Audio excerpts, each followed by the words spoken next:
Bismillahirrahmanirrahim. Assalamualaikum warahmatullahi wabarakatuh. Alhamdulillahi ala ihsanih wa syukru lahu ala taufiqihi wa amtinanih wa asyhadu an la ilaha illallah wahdahu la syarika lahu ta'ziman li sya'nih wa asyhadu anna Muhammadan abduhu wa rasuluhu da'ila ridwanih. Allahumma salli alaihi wa ala alihi wa ashabi wa ikhwani. Hadirin dan hadirat yang dirahmati oleh Allah Subhanahu wa taala. Puji dan syukur kita panjatkan kepada Allah atas segala karunia yang Allah berikan kepada kita. Salawat dan salam semoga tercurahkan selalu kepada junjungan kita Nabi Muhammad sallallahu alaihi wasallam, juga kepada keluarganya serta seluruh sahabat beliau tanpa terkecuali. Kita melanjutkan bahasan kita dari pembacaan hadis-hadis Sahih Al-Bukhari. Kita masuk pada bab yang ke-9, masih dalam Kitabul Wudu, bab ma yaqulu indal khala. Bab tentang apa yang diucapkan seorang tatkala buang hajat. Al-khala maksudnya adalah tempat buang hajat, ya. Asal dalam bahasa Arab al-khala artinya sesuatu yang kosong, ya, tempat yang kosong. Karena dahulu orang Arab zaman dahulu mereka tidak punya toilet dalam rumah. Sehingga kebiasaan mereka kalau mereka hendak buang air, mereka pergi ke tempat al-khala, tempat yang kosong. Dinamakan al-khala karena tempat tersebut jika tidak digunakan untuk buang air tetap kosong, tidak dihuni, sehingga jadi istilah al-khala. Maksudnya adalah tempat buang air. Seperti kita orang Indonesia, kalau buang air kita bilang mau ke belakang. Meskipun WC-nya di depan, ya. Kita bilang mau ke mana? Mau ke belakang. Sudah jadi istilah dan itu bagus. Kita katakan mau ke belakang, ya. Oleh karenanya menjaga tutur kata yang baik itu dituntut dalam syariat. Oleh karenanya kotoran mereka namakan dengan al-ghaid. Al-ghaid itu asalnya juga adalah tanah yang landai, yang rendah, yang digunakan untuk buang air. Jadi tanah terbuka tapi dia rendah sehingga orang kalau ke situ bisa tertutup dari pandangan dan dia buang hajat di situ. Asalnya tanah yang rendah, ya. Kemudian jadi istilah untuk kotoran itu sendiri disebut dengan al-ghaid. Jadi ini untuk memperhalus bahasa dalam tutur kata. Orang-orang Arab pun demikian. Maka kita kalau sudah terbiasa menggunakan tutur kata yang halus, kita juga sebutkan dengan tutur kata yang halus. Misalnya mau ke belakang, ya, mau BAB, ya. Mau beol agak kasar. Apalagi saya mau berak, aduh lebih kasar lagi. Dengannya tuh enggak enak. Padahal maknanya sama. Mau ke belakang, mau BAB, mau beol, mau, kalau anak saya mau IO katanya, IO, ya, lebih sederhana lagi. Jadi selama masih bisa diungkapkan dengan kata yang lain yang menunjukkan kesopanan, maka kita ungkapkan dengan kata-kata tersebut. Dan ini juga dalam syariat ada dalilnya. Taib al-Imam Al-Bukhari rahimahullahu taala mengatakan qala haddatsana Adam qala haddatsana Syu'bah an Abdul Aziz bin Suhaib qala sami'tu Anasan yaqul. Dari Abdul Aziz bin Suhaib beliau berkata, aku mendengar Anas bin Malik radhiyallahu anhu berkata, kana an-nabiy sallallahu alaihi wasallam idza dakhala al-khala'a qala Allahumma inni a'udzu bika minal khubuthi wal khaba'ith. Adalah Nabi sallallahu alaihi wasallam kalau masuk untuk buang hajat, al-khala, tempat buang hajat, maka dia berdoa, Allahumma inni, ya Allah sungguhnya aku berlindung kepada Engkau minal khubuthi wal khaba'ith, dari jin-jin laki-laki dan dari jin-jin wanita. Taba'ahu Ibnu Ar'arah an Syu'bah wa qala Gundarun an Syu'bah idza atal khala. Dalam riwayat yang lain dari Gundar dari Syu'bah, ya. Kalau riwayat yang dibawa oleh Imam Al-Bukhari dari Adam dari Syu'bah. Dalam jalur yang lain, ya. Jadi ada beberapa jalur dari Urwah dari Syu'bah, dari Gundar dari Syu'bah. Adapun hadis yang kita bacakan di awal dari Adam dari Syu'bah. Dalam riwayat Gundar dari Syu'bah dengan lafal idza atal khala. Kata Anas, sungguhnya Nabi jika mendatangi al-khala. Wa qala Musa an Hammad idza dakhala. Dalam riwayat yang lain jika masuk. Wa qala Sa'id bin Zaid haddatsana Abdul Aziz idza arada an yadkhul. Abdul Aziz meriwayatkan dari jalan Sa'id bin Zaid, yaitu saudaranya Hammad bin Zaid, dari Abdul Aziz dari Anas dengan riwayat idza arada an yadkhul, jika Nabi hendak masuk ke dalam khala, yaitu dalam tempat untuk buang hajat. Taib, hadirin dan hadirat yang dirahmati oleh Subhanahu wa taala, kita akan bahas hadis ini.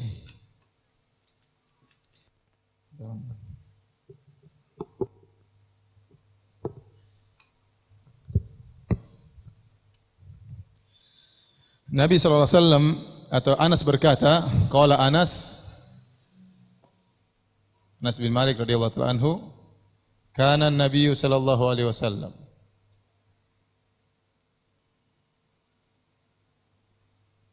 idza dakhala al-khala qala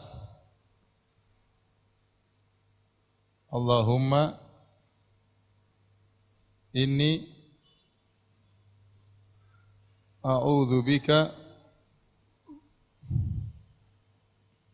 minal khubuthi wal khaba'ith. Baik. Ya. Riwayat datang dalam berbagai, nanti akan kata Imam Al-Bukhari. Jadi ada riwayat datang dari Syu'bah bin Hajjaj, di bawahnya tadi ada Adam. Kemudian di antaranya tadi ada siapa? Gundar, terus siapa lagi satunya? Ada siapa tadi? Hamad bin Zaid. Hah?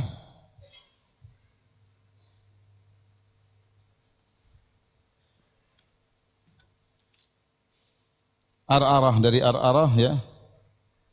Dari Ar'arah. Musa an Hammad juga ada dari Ar'arah, dari Gundar. Jadi Ar'arah ya, dengan riwayat yang berbeda-beda ya.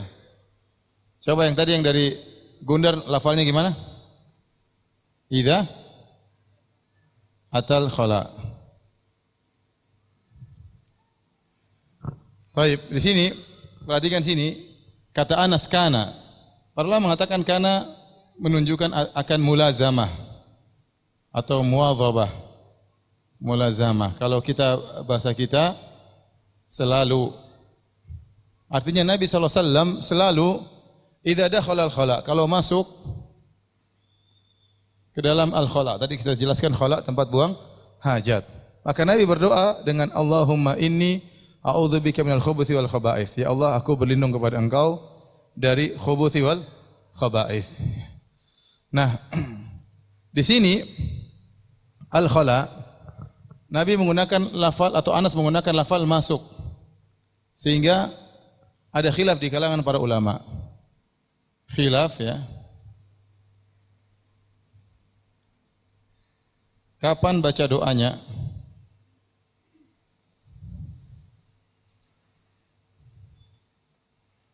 Sebagian berpendapat jika ingin masuk. Dan ini pendapat jumhur ulama. Mereka berdalil dengan hadis tadi, riwayat Hammad bin Zaid dari siapa tadi? Sebut tadi? Hammad dari Musa, bukan, dari Sa'id bin Zaid dari Abdul Aziz ya. Dari Sa'id bin Zaid an Abdul Aziz. Dengan riwayat idza arada, yang artinya jika Nabi ingin masuk ya ke tempat buang hajat.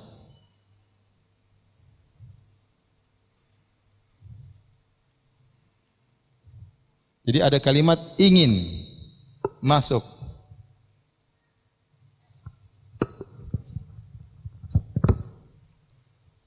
Dia kalimat aroda artinya apa?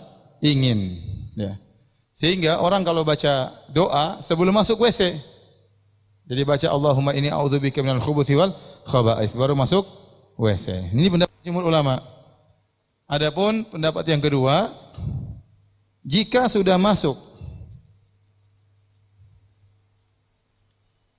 jadi prakteknya buka dulu WC, masuk baru baca doa Allahumma inni a'udzubika minal khubuthi wal khaba'ith. Dalam WC bacanya.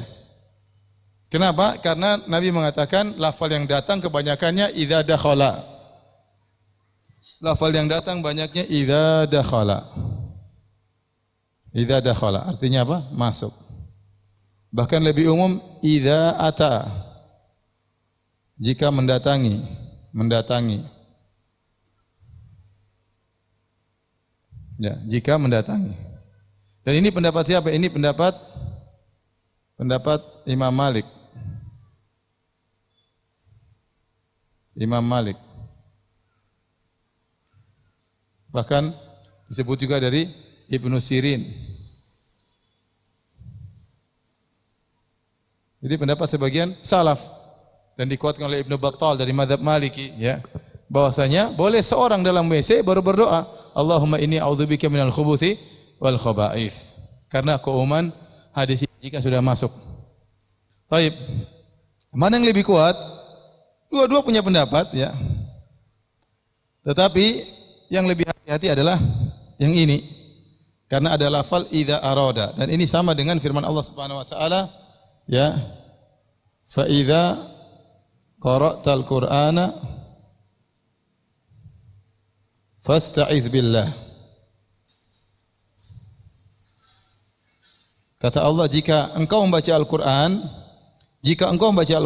maka berlindunglah kepada Allah.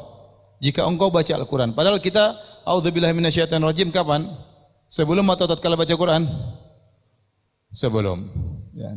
Berarti, demikian juga, idza dakhala artinya jika masuk, artinya jika sebelum masuk. Namun mau saya ingin jelaskan, ada dua pendapat di kalangan para ulama. Nah, oleh karenanya, ada seorang pernah bertanya kepada seorang alim, apakah kalau saya bersin, saya boleh mengucapkan alhamdulillah? Maka alim yang satu mengatakan, jangan. Dalam hati tidak apa, tapi kalau dilafalkan tidak boleh. Kemudian datang kepada alim yang kedua, bolehkah saya bersin yang mengucap alhamdulillah? Maka alim yang kedua kalau enggak salah Nakhai berkata, iya boleh. Ucapkan alhamdulillah. Tapi saya tanya sama alim yang pertama, katanya enggak boleh. Kata dia boleh. Karena alhamdulillah naik ke atas, bukan ke bawah, enggak apa-apa, karena naik ke atas. Baik. Di antara dalil, ini tentu lebih hati-hati pendapat yang ini.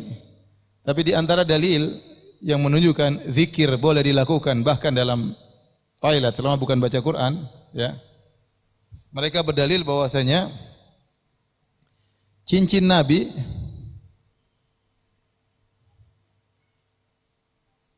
bertuliskan apa? Bertuliskan Muhammad Rasulullah. Ya.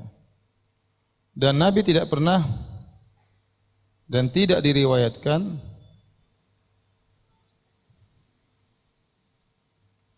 Nabi pernah membuka cincinnya tatkala ke tempat buang hajat.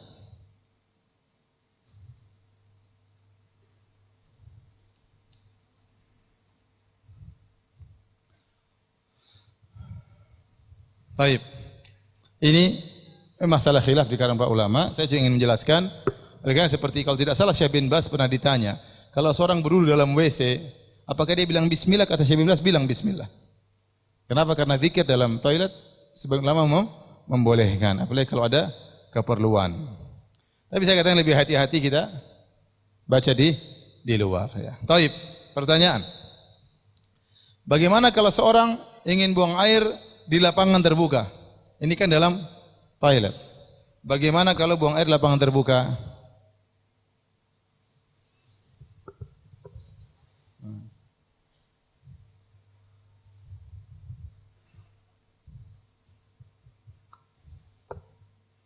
Jika buang hajat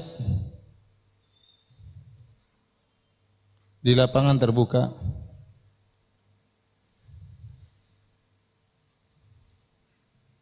Bagaimana? Lapangan terbuka kan nggak ada pintu masuknya ya.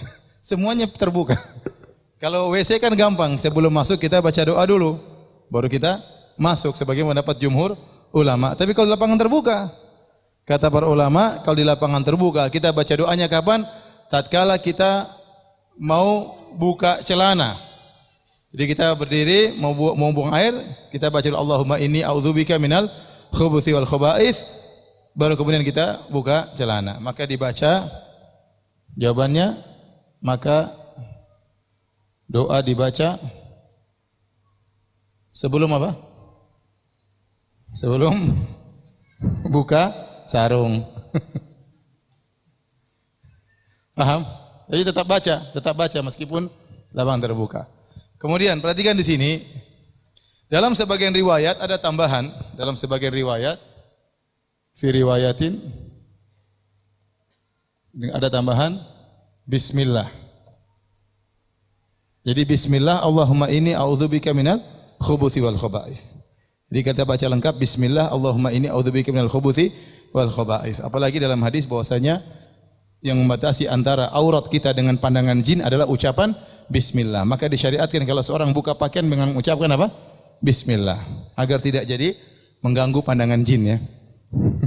Agar tidak menjadi tontonan jin.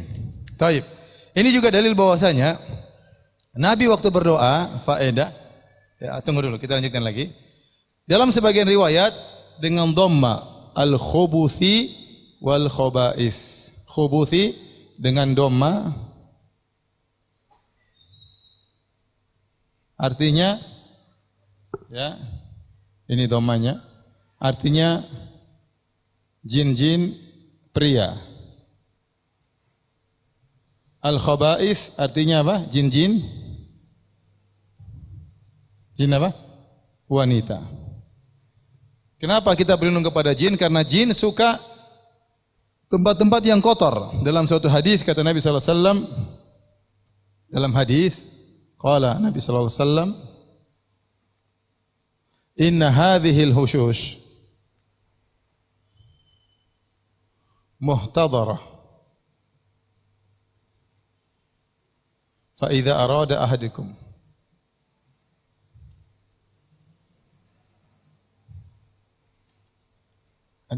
kata Nabi sallallahu alaihi wasallam, sesungguhnya hadil hushush maksudnya tempat buang hajat.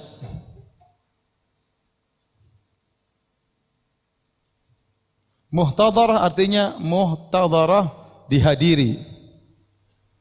Dihadiri oleh apa? Jin-jin. Jin-jin. Laki-laki, pria dan apa? Pria dan wanita. Ini dalil bahwasanya jin juga berjenis kelamin. Ada jin laki-laki, ada jin perempuan. Ya. Maka jika salah seorang dari kalian hendak buang hajat, maka bacalah qul a'udzubika minal khubuthi wal khaba'ith. Dalam sebagian riwayat, fi riwayatin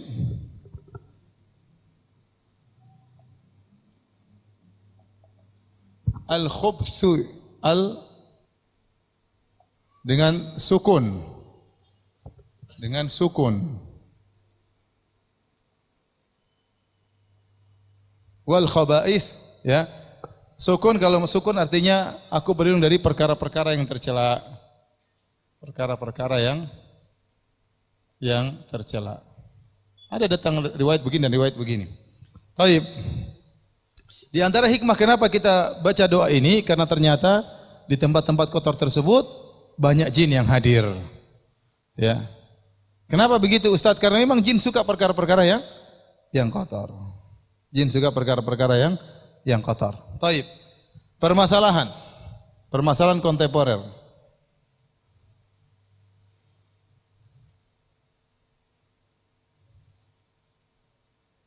Yang pertama, apa hukum berjima dengan istri di kamar mandi? Apa hukumnya? Boleh atau tidak? Siapa bilang tidak boleh? Masalahnya kamar mandi atau toilet, masalahnya toilet dihadiri oleh apa? Setan-setan. Ya. Oleh karena sebagian ada yang mengatakan makruh hukumnya, ya, jika dia kemudian berjima di kamar mandi karena di situ tempat setan. Tetapi kita katakan seorang sebelum masuk WC dia baca Bismillah, Allahumma a'udzubika minal khubuthi wal khaba'ith, maka enggak ada masalah. Lagi pula WC sekarang tidak sama dengan WC dulu, mungkin cuma tempat buang air. Kalau kamar mandi sekarang tidak, tempat buang airnya sendiri, ada bathtubnya sendiri, ada bathtubnya sendiri, sehingga tidak ada masalah. Ya jangan di tempat buang airnya, jangan di apa? Klosetnya, tapi di jadi pikiran macam-macam. Jadi tapi di bathtub, paham? Udahlah, paham aja lah ente.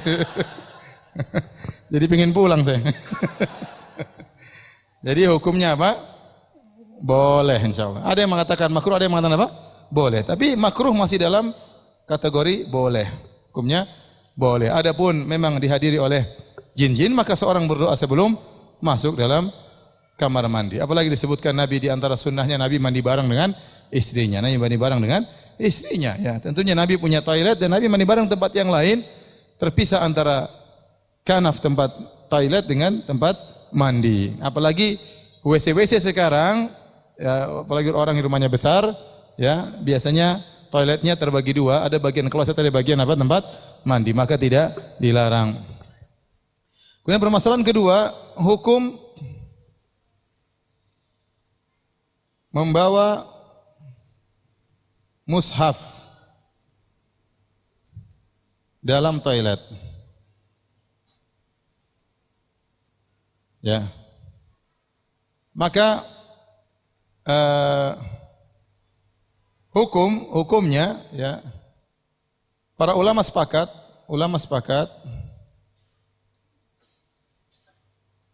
hendaknya dihindari.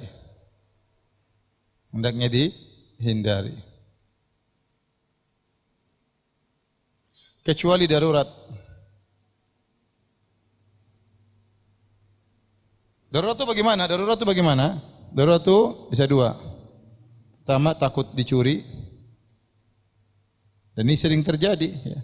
Orang ke toilet, kemudian ditaruh, kemudian Qur'annya dicuri. Pencurinya nyuri Al-Quran. Ya. Takut kelupaan dan sering terlupakan.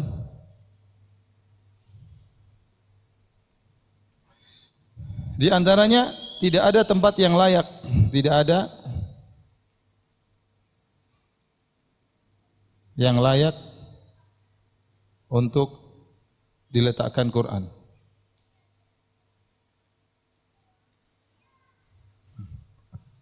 Nah, kalau dalam kondisi darurat kita boleh masukkan, tidak apa-apa. Kita boleh masukkan. Ini pendapat jumhur ulama, ya.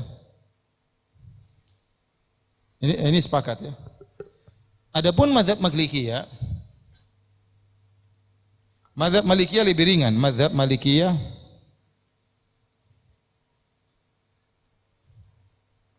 lebih mudah, lebih meringankan. Menurut mereka, selama mushaf tertutup, maka boleh dimasukkan dalam toilet.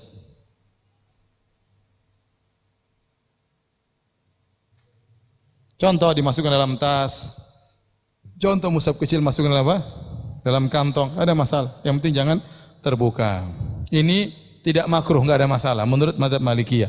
Adapun menurut jumhur, meskipun dalam kantong tetap makruh, enggak boleh. Enggak boleh karena toilet tempat yang kotor, enggak pantas Al-Quran dimasukkan dalam toilet. Ini agak bentuk kurang beradab terhadap Al-Quran, kecuali darurat. Ya, kalau darurat maka enggak apa-apa, karena darurat tubihul mahdzurat. Perkara yang darurat menghalalkan perkara yang diharamkan. Adapun mazhab Malikiyah lebih ringan, selama ditaruh dalam tempat yang tertutup maka tidak mengapa. Ya. Taib. Yang ketiga, bagaimana dengan HP yang ada Qur'annya?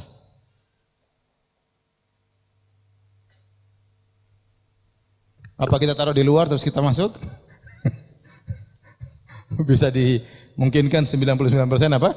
Hilang ya. Para ulama mengatakan HP selama Qur'annya tidak terbuka filenya, ya maka itu tidak mengapa. Jadi masalah kalau terbuka filenya. Tatkala terbuka filenya lagi terbuka lafal Al-Qur'an, maka itu hukumnya seperti hukum Al-Qur'an. Tapi kalau dia tertutup, maka dia tidak jadi Al-Qur'an, sedang ada file dalam apa? Al-Qur'an. Ini tidak mengapa. Sebagaimana kita juga punya file dalam hati kita. Kita punya surat Qul Huwallahu Ahad, Qul A'udzu Birabbil Falaq, Qul A'udzu Birabbin Nas, maka dalam WC jangan kita keluarkan file tersebut. Biar dalam dada kita. Sebagaimana HP juga ada file dalam HP Al-Qur'an, selama tidak terbuka maka tidak mengapa kita masukkan dalam toilet. Paham?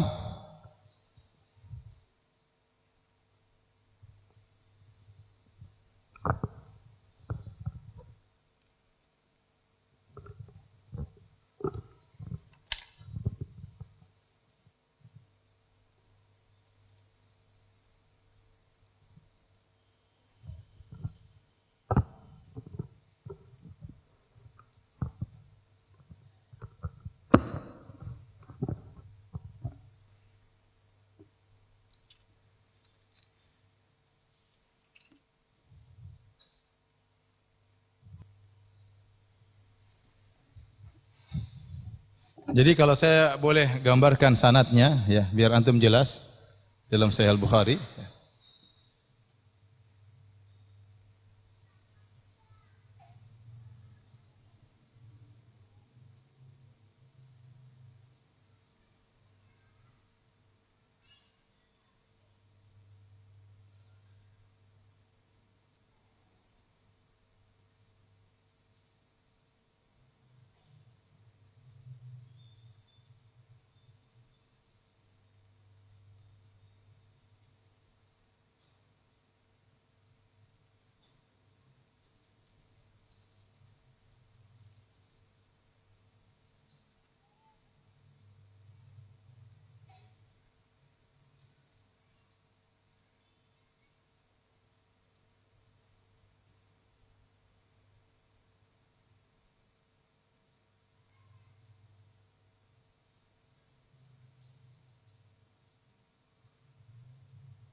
Itu sekedar apa namanya syajaratul isnad ya yang dibawakan oleh Al-Imam Al-Bukhari, dan dalam riwayat yang lain masih ada dalam Tirmidzi dan yang lain, tapi yang disebut oleh Imam Al-Bukhari dalam kitabnya kira-kira demikian ya, bahwasanya dari pertama dari Anas, meriwayatkan dari Anas Abdul Aziz bin Suhaib. Abdul Aziz bin Suhaib ada 3 orang, ada Sa'id bin Zaid, ada Syu'bah bin Hajjaj, ada Musa bin Ismail. Kemudian dari Musa bin Ismail ada Hamad bin Salamah. Dari Syu'bah ada 3 orang, Ibnu Ar'arah, dari Adam, dari Gundar. Gundar meriwayatkan idza dakhala, Sa'id bin Zaid meriwayatkan idza arada. Namun lafal idza arada ini, Sa'id bin Zaid ini mutakallam fihi, diperselisihkan oleh para ulama tentang kefiqahannya, sehingga kalimat idza arada ini masih diperselisihkan. Beda dengan kalimat idza dakhala, kalau masuk. Dalam riwayat jika hendak masuk, tetapi ini karena perawinya masih diperbincangan oleh para ulama. Adapun ini semuanya siqah Gundar, maka dengan lafal idza dakhala.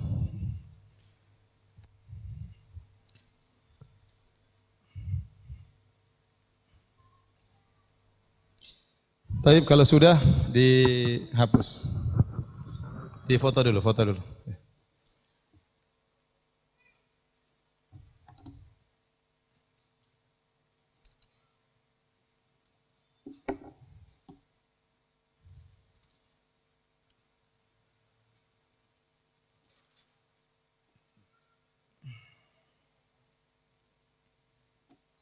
Taib, kita lanjutkan hadis berikutnya.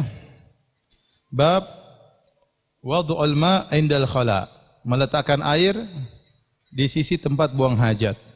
Meletakkan air di sisi tempat buang hajat. Dari Al-Imam Al-Bukhari berkata, qala haddatsana Abdullah bin Muhammad, qala haddatsana Hashim bin Al-Qasim, qala haddatsana Warqa an Ubaidillah bin Abi Yazid, an Ibni Abbasin, anna Nabi sallallahu alaihi wasallam dakhala al-khala. Bahwasanya Nabi sallallahu alaihi wasallam masuk ke dalam tempat buang hajat. Fa wada'tu lahu wudu'an. Maka kata Anas, aku meletakkan di sisinya untuk dia wudu'an. Wudu'an itu artinya air. Wudu, air untuk bersuci. Karena al-wudu dalam bahasa Arab artinya tohara, bersuci. Ya, tapi kalau dalam istilah, dalam secara bahasa, al-wudu air artinya bersuci. Al-wudu dengan fathah artinya air yang digunakan untuk bersuci. Kalau wudu perbuatannya pakai dhamma wudu. Kalau wudu itu air, artinya airnya. Itulah artinya airnya ya.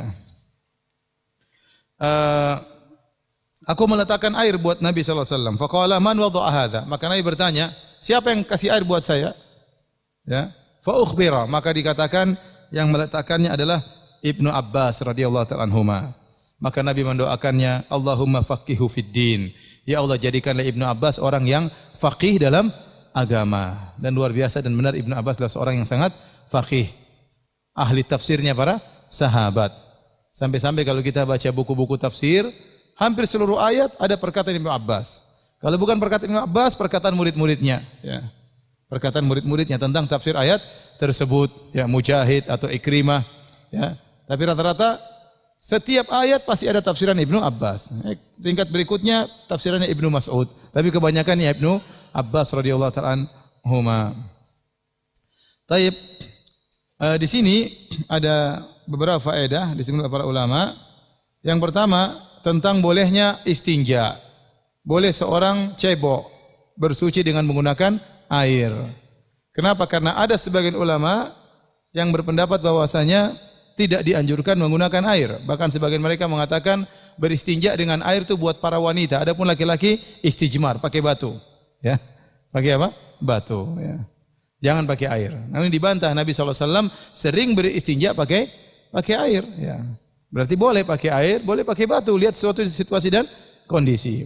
Zaman dahulu air tidak berada di mana-mana. Kalaupun ada air adalah buat minum, maka sayang air buat minum digunakan untuk cebok. Maka syariat membolehkan untuk membersihkan kotoran dengan batu. Dan syariat dibangun di atas taisir, memberi kemudahan. Ya. Namun bukan berarti menggunakan batu yang terbaik. Maka kita katakan justru yang terbaik adalah menggunakan air. Bagi yang menggunakan batu mengatakan kalau antum pakai air, antum akan mengkotori tangan antum. Karena tangan antum harus bersentuhan langsung dengan kotoran. Habis itu dicuci. Adapun kalau pakai batu tidak perlu langsung bersentuhan dengan kotoran. Maka pakai batu lebih afdal ya. Tapi saya enggak suka pendapat ini. Bagaimanapun kita terbiasa pakai apa?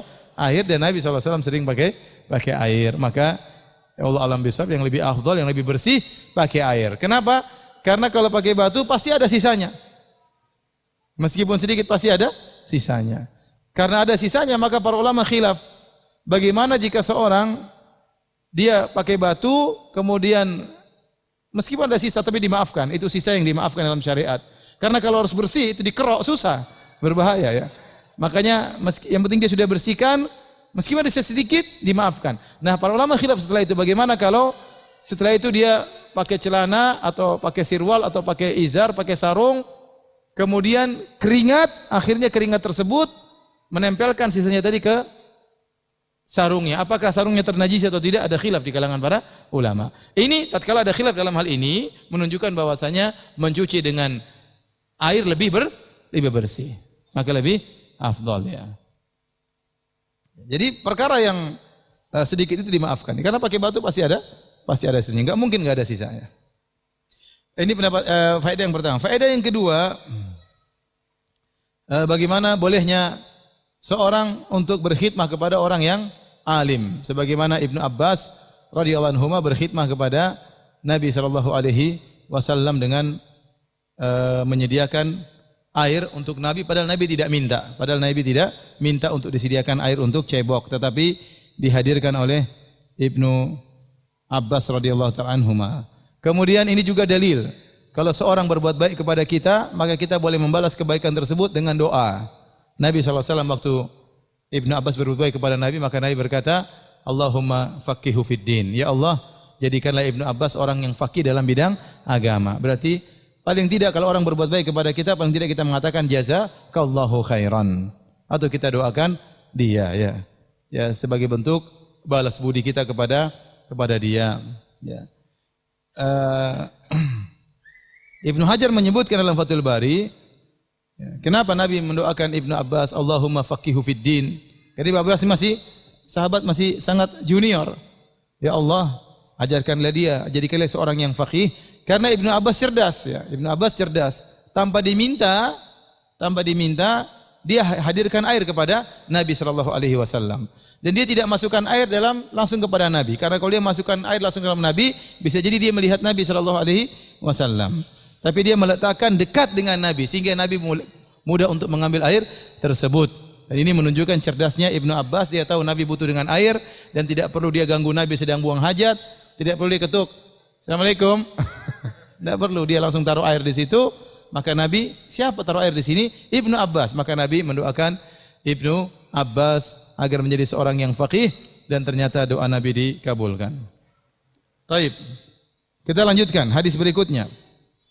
Bab la tustaqbalul qiblatu bi ghaitin aw baulin illa indal bina jidarin aw nahwihi.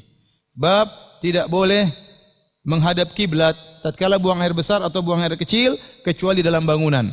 Kecuali dalam bangunan seperti ada pembatas seperti dinding atau semisalnya. Al-Imam Al-Bukhari berkata, qala haddatsana Adam, qala haddatsana Ibnu Abi Dhi'b, qala haddatsana Az-Zuhri an Atha bin Yazid Al-Laitsi an Abi Ayyub Al-Ansari radhiyallahu taala anhu.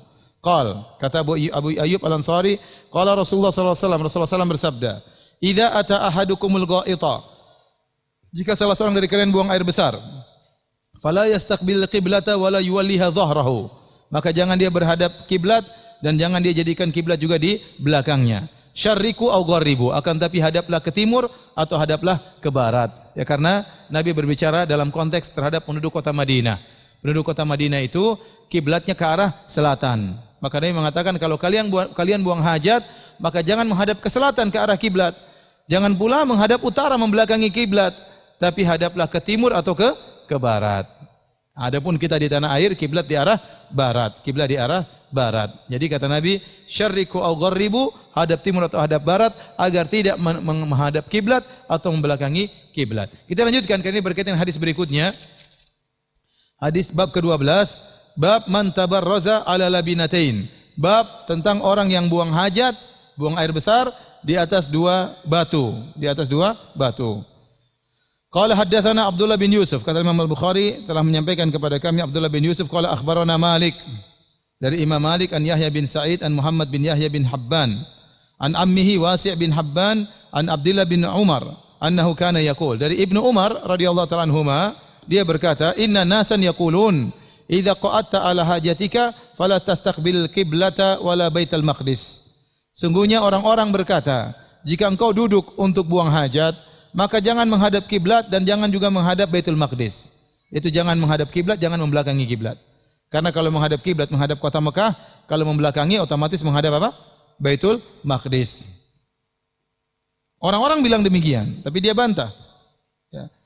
Faqala Abdullah bin Umar, maka Ibnu Umar berkata, "Laqad irtaqaitu yauman ala dhahri baitin lana."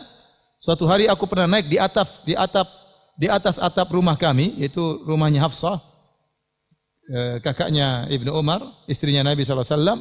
Faraitu Rasulullah sallallahu alaihi wasallam ala labinataini mustaqbilan Baitul Maqdis li hajatihi. Maka aku melihat, tidak sengaja aku melihat Nabi sallallahu alaihi wasallam sedang buang hajat di atas dua batu sambil menghadap Baitul Maqdis, yaitu membelakangi kiblat, menghadap Baitul Maqdis. Wa qala la'allaka minal ladzina yusalluna ala awraqihim faqultu la adri wallah. Ya. Maka Ibnu Umar berkata, bisa jadi engkau termasuk orang-orang yang salat di atas aurak, itu pantat-pantat mereka. Maka aku berkata la adri wallah. Orang itu berkata, maka dia yang satunya menjawab, saya tidak tahu demi Allah. Kata Malik menjelaskan, yaitu orang-orang alladzi yusalli wa la yartafi 'anil ardi yasjudu wa huwa lasiqun bil ardi. Itu orang yang salat kemudian dia tidak mengangkat tubuhnya dari bumi. Kalau dia duduk maka pantatnya sampai ke bumi, kalau dia sujud maka dia lengketkan dadanya ke bumi. Harusnya orang salat diangkat. Taib, ini dua hadis yang menimbulkan khilaf di kalangan para ulama. Azan berapa menit lagi? 4 menit. Taib.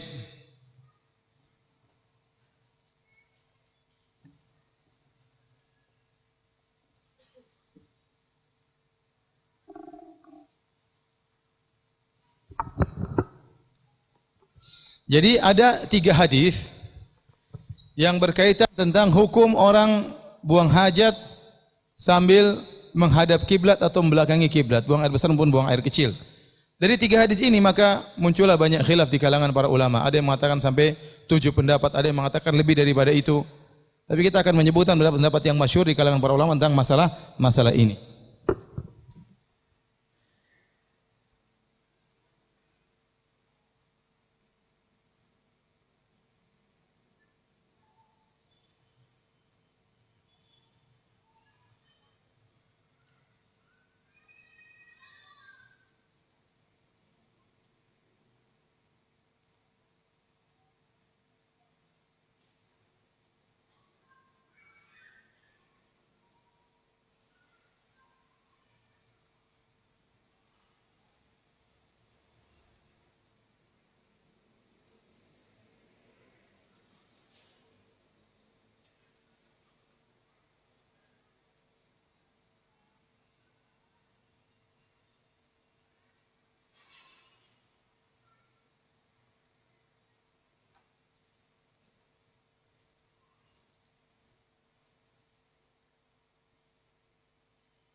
Baik, azan dulu nanti kita lanjut habis azan insyaallah.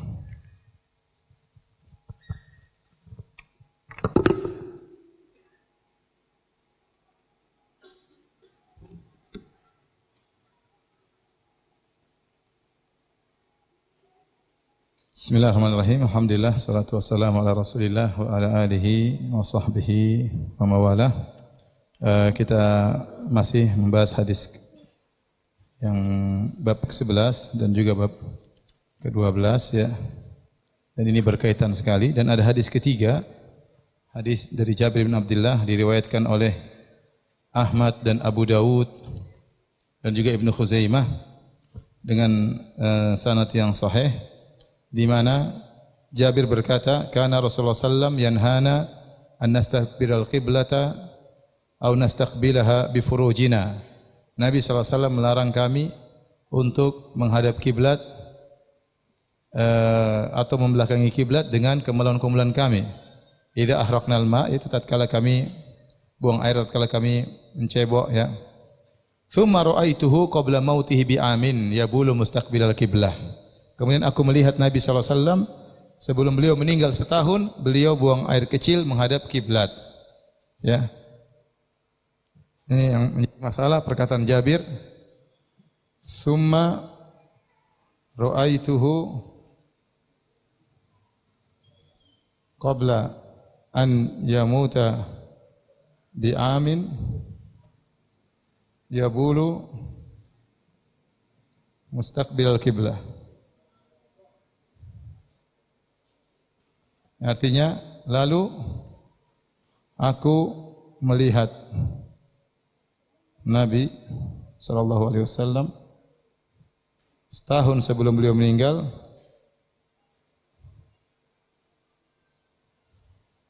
wafat, beliau buang air kecil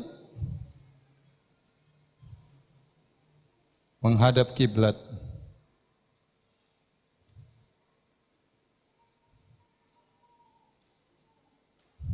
Dari tiga hadis ini, maka khilaf di kalangan para ulama tentang buang hajat menghadap kiblat atau tidak menghadap kiblat, ya. Maka ini semua menimbulkan khilaf. Ada beberapa pendapat. Yang pertama, larangan menghadap atau membelakangi kiblat. Kiblat secara mutlak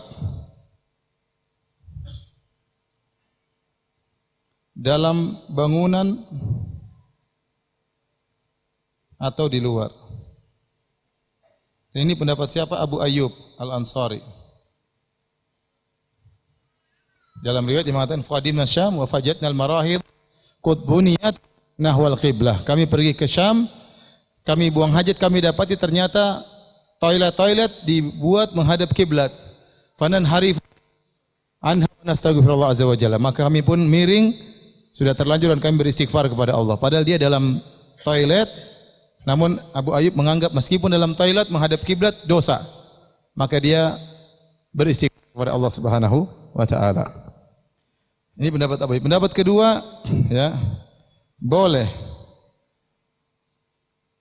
menghadap atau membelakangi kiblat secara mutlak. Kalau ini berlawanan dengan kedua. Ini kalau tidak salah disebutkan oleh Ibnu Hajar pendapat Aisyah radhiyallahu taala anha. Kenapa? Karena hadis Jabir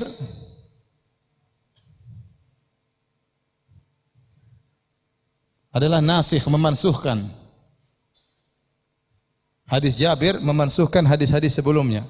Kata hadis Jabir, laqad kana Rasulullah sallallahu alaihi wasallam yanhana an nastaqbilal qiblata wa la nastadbiral qiblata bi ghaitin wala baulin. Nabi pernah melarang kami untuk menghadap kiblat atau melangit kiblat tatkala buang air kecil atau air besar. Kemudian tsumma ra'aitu qabla an yamuta bi amin, dan aku melihat Nabi setahun sebelum beliau meninggal, ya bulu mustaqbilal kiblat. Ternyata Nabi buang air kecil menghadap apa? Kiblat. Berarti semua ini hadis Abu Ayyub ini mansukh. Karena ini hadis Jabir terjadi setahun sebelum Nabi meninggal. Berarti pendapat kedua boleh menghadap membelakangi kiblat secara mutlak. Mau di luar bangunan atau dalam apa? Bangunan. Pendapat ketiga, ya, boleh membelakangi kiblat saja.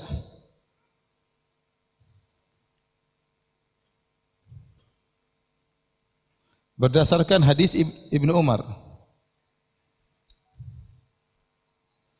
Zahir hadis Ibnu Umar.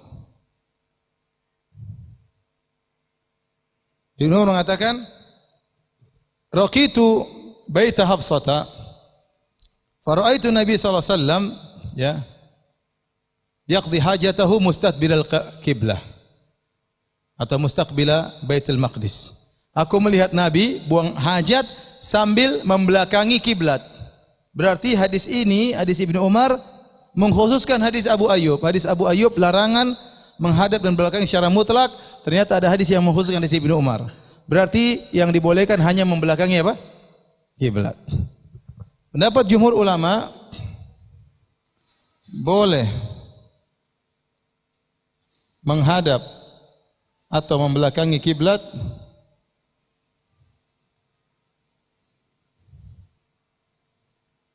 jika ada bangunan antara dia dan kiblat. Dan ini pendapat jumhur ulama. Pendapatnya Ibnu Umar. Dan inilah pendapat dari Imam Bukhari. Makanya antum lihat tadi dalam bab 11 Imam Bukhari mengatakan, babnya apa? Imam Bukhari mengatakan bab 11 bab la yustaqbalul qiblah bi ghaitin aw baulin illa indal bina. Dilarang untuk menghadap kiblat atau membelakangi kiblat tatkala buang air besar, buang kecil, kecuali indal bina, kecuali dalam bangunan. Jidarin wa nahwihi, dinding atau yang semisalnya. Dan ini dipraktikkan oleh Ibnu Umar. Ibnu Umar radhiyallahu ta'ala anhu, suatu hari dia buang air kecil, dia taruh ontanya depan dia, baru dia buang air kecil. Kenapa? Antara dia dengan kiblat ada apa? Ada onta. Dan tadi Ibnu Umar mengatakan, orang-orang mengatakan tidak boleh buang air kecil, buang air besar menghadap kiblat. Saya lihat Nabi, kata dia. Dan ini pendapat jumhur ulama, mereka menjamakkan hadis-hadis ini. Bahwasanya larangan buang hajat menghadap kiblat, menghadap kiblat kalau di al-fadha, di luar lapangan terbuka, seakan-akan langsung menghadap kiblat. Ya. Adapun kalau tertutup atau ada penghalang antara kita dengan kiblat, pada hakikatnya kita tidak menghadap kiblat tapi menghadap bangunan tersebut. Dan itu oleh Ibnu Umar, Nabi melakukan demikian. Demikian juga hadis Jabir dibawakan kepada Nabi buang air kecil menghadap kiblat karena ada penghalang di hadapannya. Dengan demikian seluruh dalil terjamakkan, terkompromikan, dan lebih pendapat apa? Jumhur ulama bahwasanya kalau seorang dalam bangunan, dalam toilet, tidak mengapa dia buang air besar, buang air kecil, menghadap mana saja meskipun menghadap kiblat atau membelakangi kiblat. Wallahu alam bisawab. Tapi ini khilaf, ini pendapat, 4 pendapat utama, masih ada pendapat-pendapat yang lain 7 atau 8 atau lebih daripada itu. Ini pendapat yang masyhur di kalangan para ulama, dan yang lebih kuat adalah pendapat jumhur ulama. Wallahu alam bisawab. Kenapa kita tidak mengambil pendapat yang mengatakan bahwasanya sudah mansukh? Karena dalam kaidah i'malu ad-dalilain, ya, mengamalkan 2 dalil sekaligus lebih baik daripada meninggalkan salah satunya. Dan kalau kita memansuhkan berarti hadis yang lama tidak dipakai. Dan kita tidak menuju kepada naskh dan mansukh kecuali in ta'adzarul jama'. Kalau tidak mungkin dikompromikan baru kita menggunakan naskh dan mansukh. Tapi kalau selama bisa dikompromikan maka kita kompromikan, dan itu yang dilakukan oleh mayoritas ulama, ya. Baik, demikian saja kajian kita. Kalau ada yang bertanya, saya persilahkan, ya.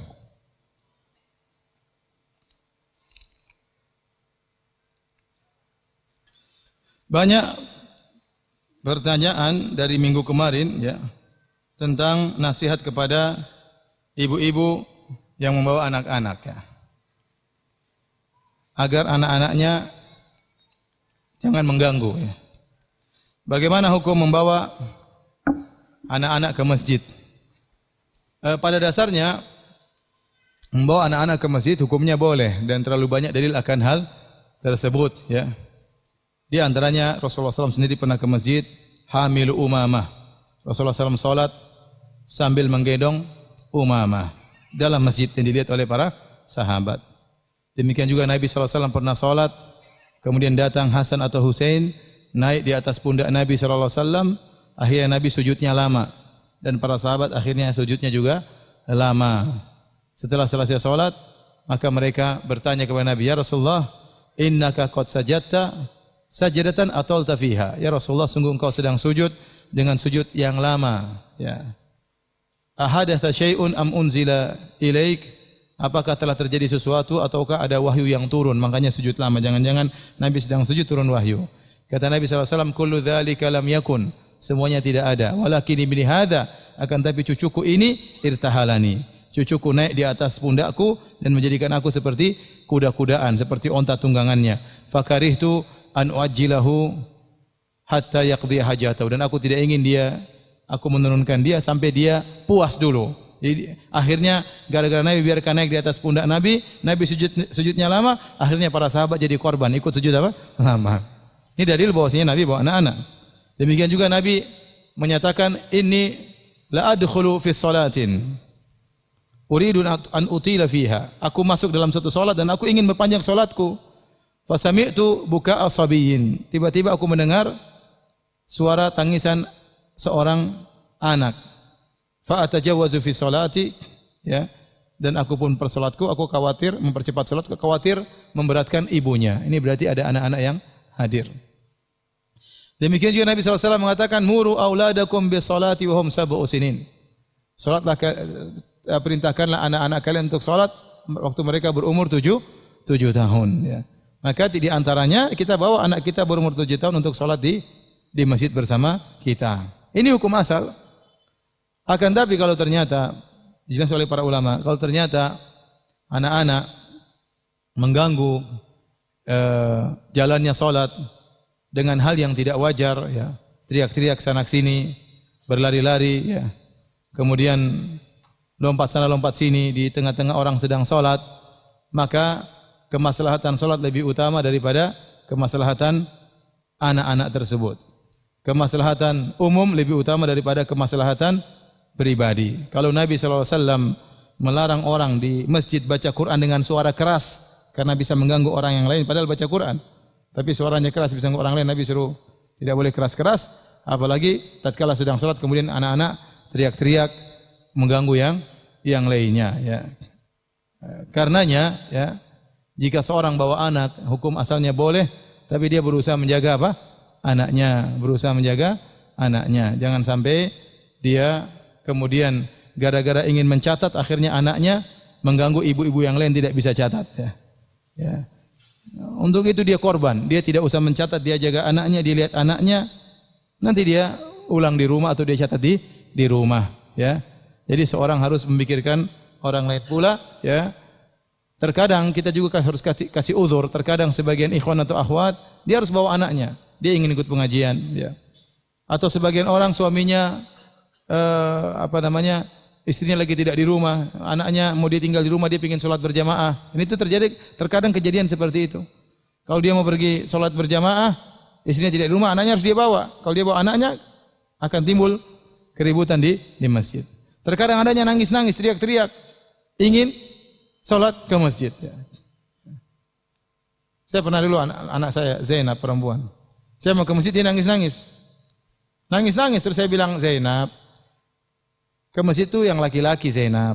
Kalau perempuan di rumah saja. Kata Zainab, saya laki-laki, Bi. Pokoknya dia mau ikut. Pokoknya dia mau ikut. Ini kejadian saya alami sendiri. Saking ingin ikutnya, dia bilang, saya laki-laki, Abi. Ya, dia pingin ikut. Jadi terkadang kita harus bawa anak kita memang dalam kondisi tertentu. Tapi kalau kita sudah bawa ke sini, ya, kita harus jaga baik-baik. Jangan saya mengganggu yang lain. Adapun kalau anak sudah berusia 7 tahun atau sudah bisa dikasih tahu, maka itu tidak mengapa. Makanya kalau seorang bawa anaknya dari rumah menuju masjid, di tengah jalan dikasih tahu, nak, kamu jangan ribut, nak. Masjid itu bukan tempat main-main. Masjid adalah tempat yang dimuliakan oleh Allah. Masjid tempat baca Quran, tempat ngaji, bukan tempat untuk main-main. Diingatin terus. Awas, nak, kalau kamu lari-lari nanti Abi cubit. Awas ya, Abi cubit bagian atas, bagian bawah, ya. 3 kali, ya. Ya, diingat terus sampai dia langsung Allahu Akbar, tenang dia. Mau dicubit takut dia. Akhirnya dia mau gerak-gerak takut dicubit. Jadi intinya boleh, tapi perhatikan jangan sampai mengganggu yang lain. Kalau anak sudah lari sana lari sini, dibiarkan berkelompok dengan anak yang lain, teriak-teriak sana teriak sini, akhirnya sholat terganggu, pengajian juga terganggu. Ya. Maka wajar sebagian ustaz terkadang melarang mutlak anak-anak dibawa ke pengajian. Saya tidak melarang mutlak ya.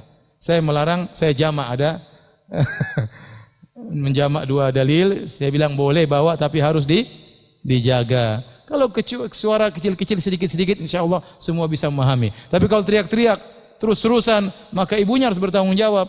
Segera ambil anak tersebut. Kalau perlu sholat berjalan ambil anaknya.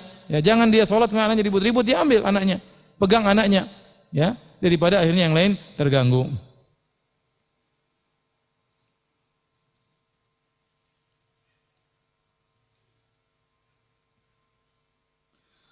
Ustadz minta masukan tentang buku fikih apa yang baik untuk pemula.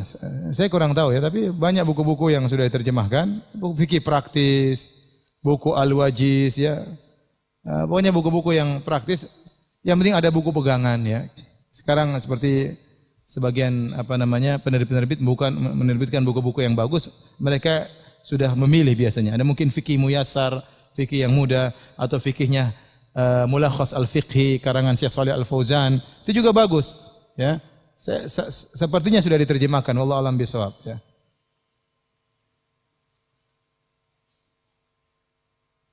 Jika seorang sudah mandi junub kemudian ia ingin salat, apakah harus wudu terlebih dahulu ataukah cukup dengan mandi junubnya saja dan tidak usah wudu lagi? Kalau dia sudah mandi junub, jadi wudu tatkala mandi junub hukumnya sunnah. Wudu tatkala mandi junub hukumnya apa? Sunnah. Jika seorang mandi junub tanpa wudu, maka tidak mengapa. Maka tidak mengapa karena wudu tatkala mandi junub hukumnya sunnah. Jika seorang kemudian mandi junub, niat mandi junub, kemudian seluruh tubuhnya sudah basah, ya, kemudian dia langsung salat, maka sah, tidak perlu wudu lagi. Karena tatkala dia mandi junub, hadasnya sudah terangkat, baik hadas besar maupun hadas kecil. Ya, tapi kalau dia berwudu dalam mandi junub, itu lebih afdal karena hukumnya sunnah.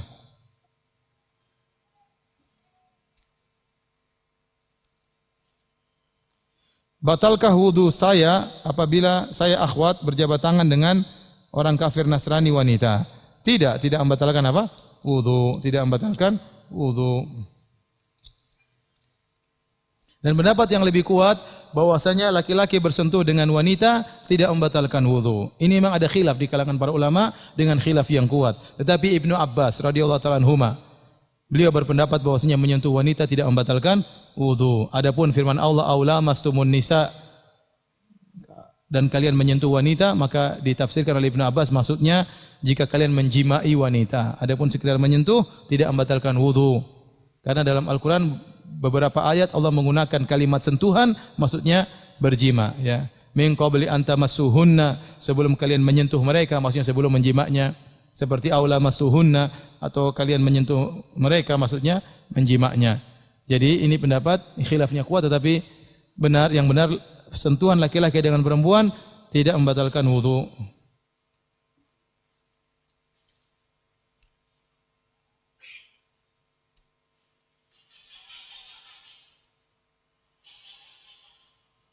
Bagaimana jika sedang wudu, namun ketika di pertengahan seperti misal membasuh muka, seorang buang angin? Apakah lanjut wudunya atau kembali lagi? Kembali lagi lah. Dari awal. Bagaimana hukumnya berwudu memakai gayung? Tidak ada masalah. Nabi jago dahulu juga memakai tempayan. Jadi yang penting berwudu, cuci dulu tangan di luar. Nanti akan sampai hadisnya. Baru setelah itu kita masukkan tangan dalam gayung, enggak ada masalah.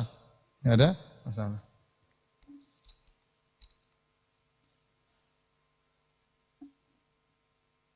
Jika lupa membaca doa masuk kamar mandi dan ingat ketika sedang berhajat, bagaimana? Sedang BAB atau ingat, saya belum baca doa, ya sudah qadarullah namanya. Lain kali jangan lupa. Jangan langsung. Allahumma inni a'udzubika. Enggak usah ya udah. Dan dalil-dalil tadi kita sebutkan, tidak disebutkan Nabi waktu masuk WC, Nabi baca Bismillah Allahumma inni a'udzubika minal khabathi wal khaba'ith. Tidak disebutkan Nabi mengangkat kedua tangannya. Jadi banyak doa-doa Nabi tanpa mengangkat tangan. Di antaranya waktu masuk WC. Seandainya Nabi mengangkat kedua tangannya, pasti sudah diriwayatkan oleh para sahabat. Jadi seorang baca doa tidak perlu mengangkat kedua tangannya. Saya lupa kenapa Imam Bukhari membawakan hadis ini dalam Kitabul Wudu. Sudah kita jelaskan pada pertemuan lalu. Imam Bukhari ingin berdalil. Masuk WC saja baca bismillah, mau buang air apalagi mau berwudu. Dan sering Imam Al-Bukhari memilih pendapat mazhab Syafi'i. Sering Imam Al-Bukhari dalam masalah fikih memilih pendapat Imam Syafi'i, namun beliau tidak Syafi'i tulen karena sering juga menyelisih Imam mazhab Syafi'i.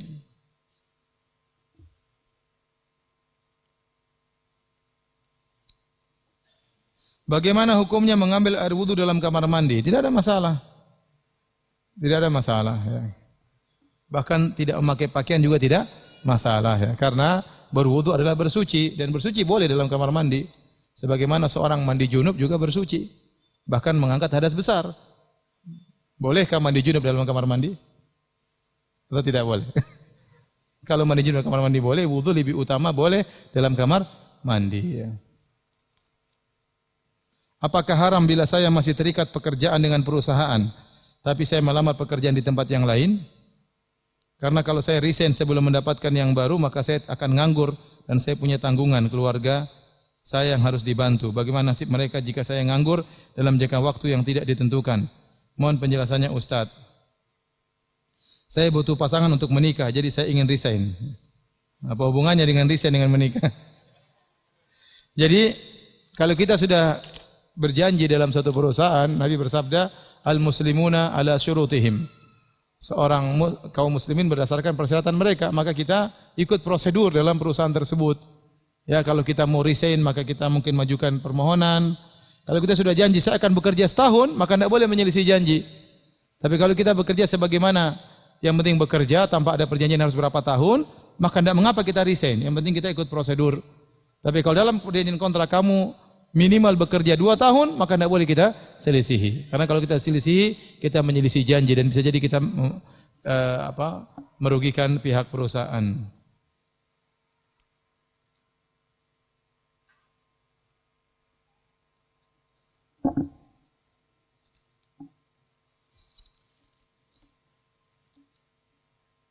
Ustadz Afwan, apakah membaca doa berjima itu pada saat sebelum masuk kamar mandi juga? Atau membacanya setelah doa masuk kamar mandi, sebaliknya. Jadi kalau pendapat Al-Imam Malik, baca doa dalam kamar mandi enggak ada masalah, karena dia sedang bukan di apalagi bukan di tempat klosetnya, tapi sudah di bathtub misalnya atau di bagian lain ya. Tapi kalau kita mengikuti pendapat jumhur, ya udah kita baca di luar. Kita baca di luar, bismillah, Allahumma inni a'udzubika minal khubuthi wal khaba'ith. Kemudian kita baca doa lagi, Allahumma jannibna syaitan wa jannib syaitan ma razaqtana. Kemudian lakukanlah apa yang mesti dilakukan.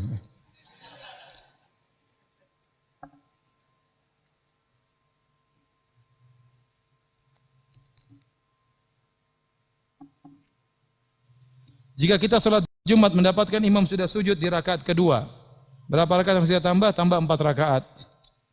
Tambah 4 rakaat karena Jumatnya sudah lewat. Kita sholat zuhur.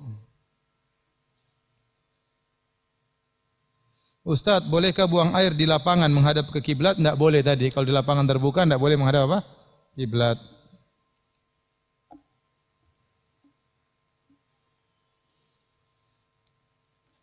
Ustaz, jika di kalangan manusia ada banci atau waria, apakah setan pun ada yang banci, Ustaz? Saya belum pernah ketemu.